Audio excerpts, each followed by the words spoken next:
ஓஷோவின் அருமையான புத்தகங்கள், படிக்க வேண்டிய புத்தகங்கள். தந்திரா, மனம் இறக்கும் கலை, மாயங்களின் சங்கமம், உணர்வின்மையிலிருந்து மெய்யுணர்வுக்கு, வாழ்க்கையை முழுமையாக வாழுங்கள். அதே போல் பார்த்திங்கன்னா, ஆன்மீகத்துக்கு பொருந்தாத அரைஞானியின் சுயசரிதை ஒன்று இருக்குது. மனம் இருக்கும் கலை ரொம்ப அருமையாக இருக்கும்.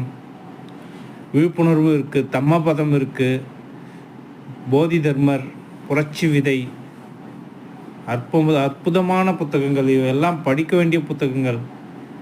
ரகசியமாய் ரகசியம், ஆன்மீகத்துக்கு பொருந்தாத அரைஞானியின் சுயசரிதை, மாயங்களின் சங்கமம் 2, மாயங்களின் சங்கமம் 1, வார்த்தைகளற்ற மனிதனின் வார்த்தைகள், அற்புதமான சிவசூத்திரம், அது மறைந்திருக்கும் உண்மை.